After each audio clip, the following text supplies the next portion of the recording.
Hello and welcome to the latest Lukozer retro game review video. For this one it is Spindizzy Worlds, which was released in 1990, presumably released by Electric Dreams. They released the first Spindizzy game for 64. So let's see how Spindizzy works on the Amiga. So Paul Shirley game again, as he did the original. So we shall start a new game. So you have the choice, we'll go with the easy one. The graphics in that like selection is horrible, but alright, anyway, this is the tutorial section. So I mean, controlling the Gerald is just the same as it was in the first game. The tutorial section is extremely straightforward. This is just giving you an idea of which how to activate switches. As it is in this particular level, you don't need to activate any of them. So we'll get out of here. I'll also show you this level here is the way out to off this particular world, but obviously you have to complete the tutorial before you can do it. So let's do this one. You need to light the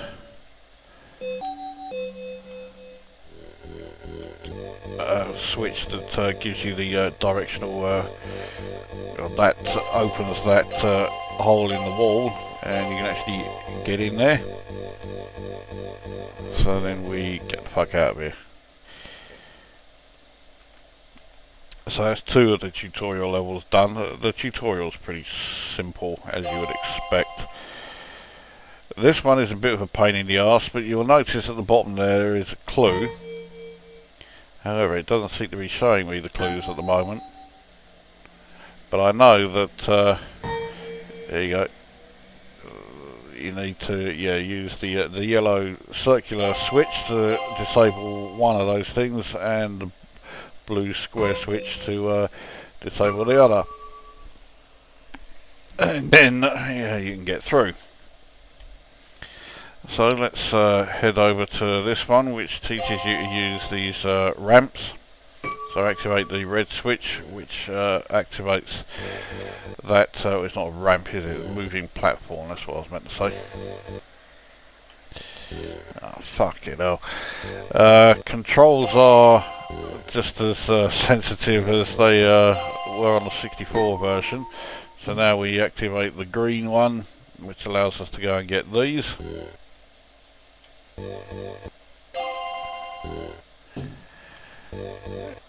Just like on the 64 version, you can't drop down too high a gap, otherwise you will fall to your death. I think that is the tutorial done. Yes, it is. Right, so let's now bugger off. There's the clue there was telling us that this is the room to go. So we need to get up here, activate that green switch, because the platform that's going to be moving is a green one. There we are.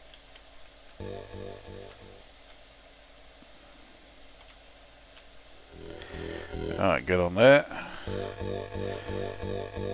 And we bugger off to the bonus level, where we have to collect as many jewels as we can before the time runs out, and it helpfully tells us not to fall off.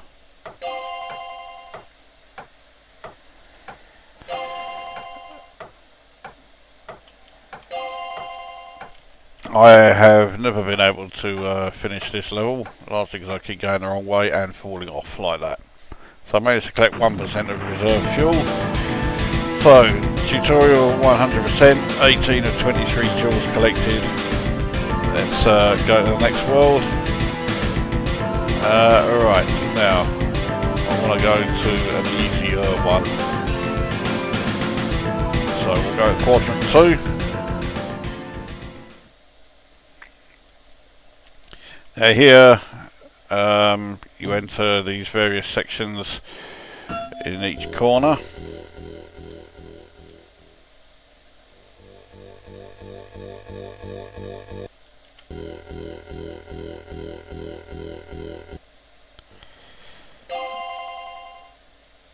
And again, you can't exit the level until you have collected all of the jewels.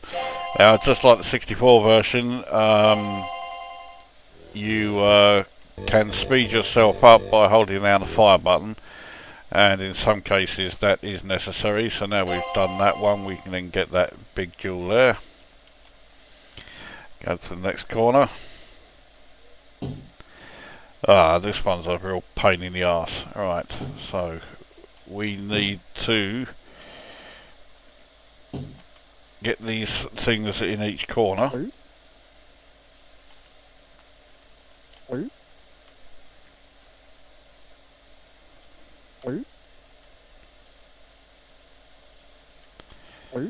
Alright, now we need to get back to the platform. I can't remember if there is only one way, so, well, I did find the way, so let's go that way then. Up here.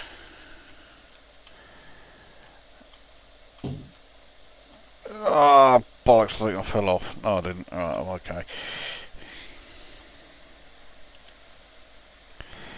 The timer, or in this case fuel, isn't anywhere near as clear as it was in the Commodore 64 game. Largely because it keeps resetting as you do each level. You have a certain amount of fuel or a certain amount of time to do each section. So in this one we just have to go around collecting again all of these blue ball things.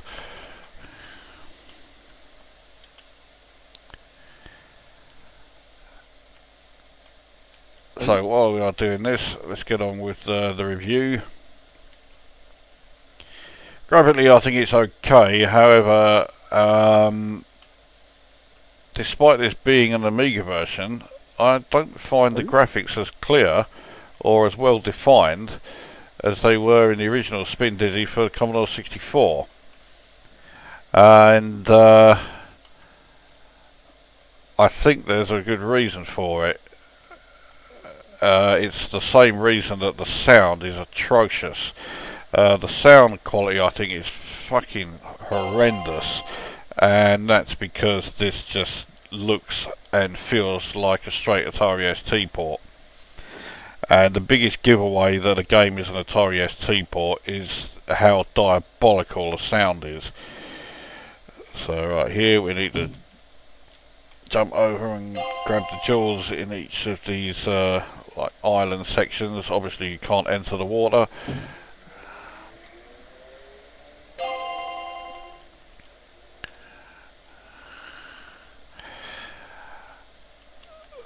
So yeah, graphically it's okay without being anything fantastic, and audio I think in terms of audio the game's terrible.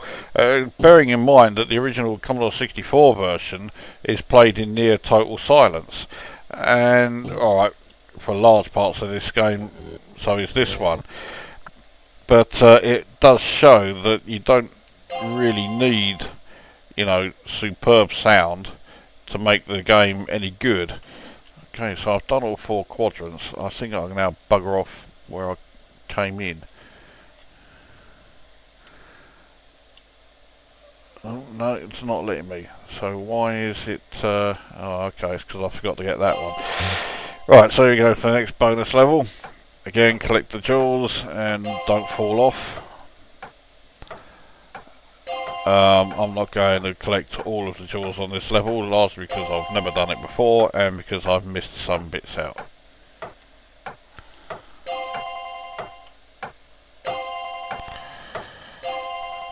Okay, so I have 3% reserve fuel. Oh, okay, I did manage to get all of the jewels. I only did 99% of it. Let's go on to the next world, which will be, alright, the ramp run. All of these levels are timed. And I am not particularly good at this level. I'm not good at any of the timed levels. I just take too long. So there we go, that one done, but now this one, this is where I lose it.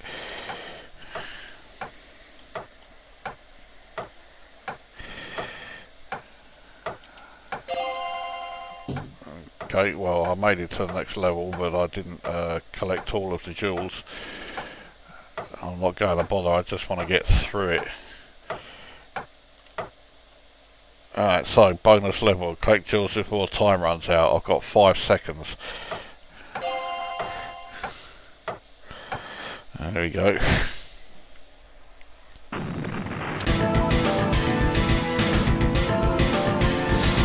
Well, I managed to do 100% of the world, but yeah, I only took 7 of the 20 jewels. Okay, let's go to the next one, split up.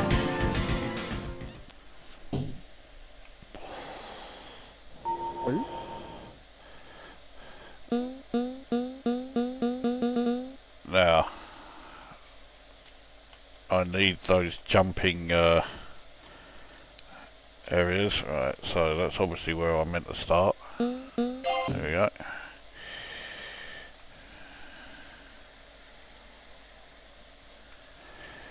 I'm guessing I clearly need to jump here, but I mistimed it.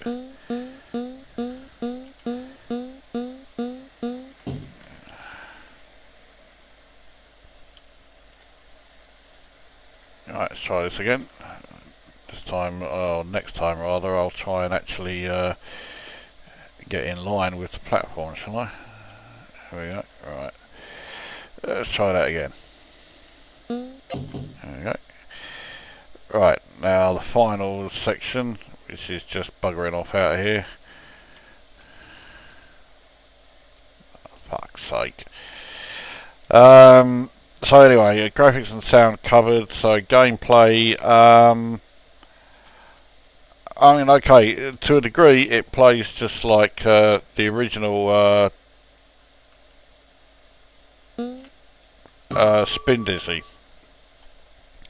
But there are enough changes to mean that it's just not as good. I liked the freedom that you had in the original Spindizzy game. You could basically go along and do what you liked. You can go wherever you wanted, etc, etc. This one's a lot more linear, and okay, as everyone who watches my videos should know, I do prefer the more linear games.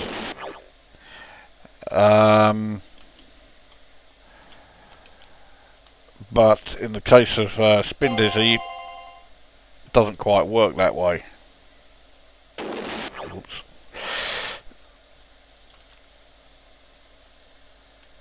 Right, so surely I'm okay now. Right, now to get that one. So I can't see where we get up there. Alright, must be around here, yeah. So yeah, being unable to travel as you like, I think is a bit of a backward step. That's not what Spindizzy was really meant to be, and it means that this version just simply isn't as good. You know, it's as simple as that. That said, it's certainly not a terrible game, and Spindizzy, the premise of it is always pretty good, no matter how much it's changed around, even if you don't like the changes. And that is the case with this one. It's, you know, it's a decent game. Just because you're not a fan of the changes made doesn't mean that it's instantly a dreadful game. I quite like it. It's just not as good as the Commodore 64 version. And alright, it's not a big deal, I guess, that, you know, it is clearly an Atari ST port. You know, it doesn't alter the fact that the game is still okay. So I would give this I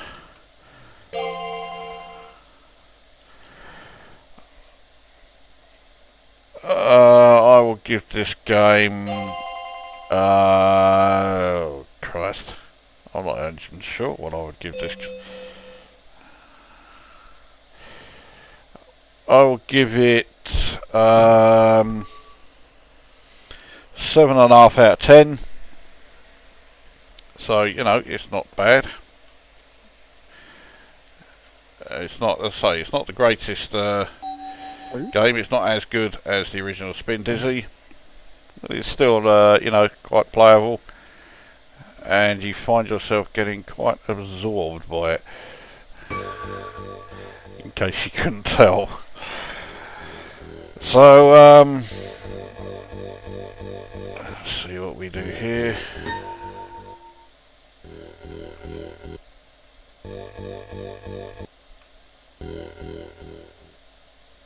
Alright, obviously I haven't activated the right thing yet, and I've just crashed.